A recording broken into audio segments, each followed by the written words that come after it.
Bangladesh army Hezbollah অঙ্গ সংগঠনের নেতৃবৃন্দ, সম্মানিত হাজিরিন, আজকে আমাকে বিষয় দেওয়া হয়েছে নেতার আনুগত্য সম্পর্কে। আল্লাহ রাব্বুল আলামিন কোরআন কারিমে ঘোষণা করেছেন সূরা নিসার 59 নম্বর আয়াতে, বিসমিল্লাহির রহমানির রহিম, ইয়া আইয়ুহাল্লাযীনা আমানু আতিউল্লাহা ওয়া আতিউর রাসূলা ওয়া উলিল আমরি মিনকুম।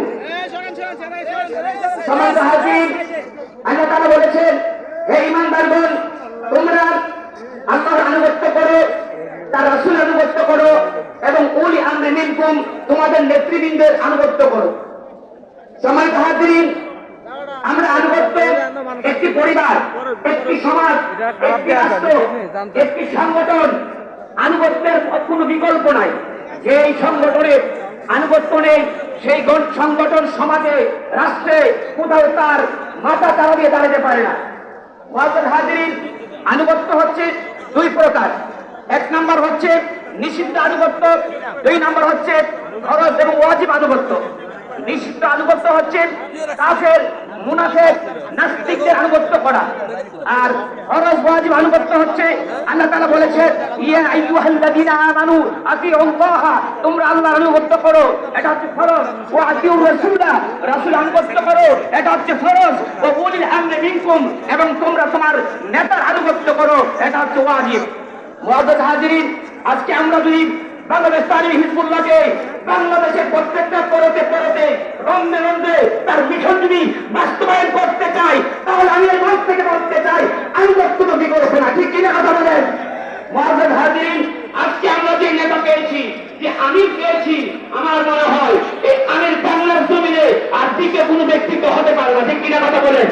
আমরা সবাই এক বাক্যে বলতে চাই, আমরা আমাদের আমিরের নেতৃত্ব এক বাক্যে সুরেখান্ডা কেন্দ্র থেকে যখন যেই মেসেজ দিবে, যে অর্ডার দিবে, আমরা এক বাক্যে সেই মেসেজ অর্ডার পালন করতে রাজি আছি কিনা? এই আনুগত্য না থাকলে আমাদের মধ্যে বিশৃঙ্খলা চলে আসছে। আপনারা দেখতে পাচ্ছেন বর্তমান প্রচলিত রাজনীতি, এদের মধ্যে আনুগত্যের অভাব, একই দল ডিভাইডেড হয়ে যায়। ঠিক কিনা কথা বলেন?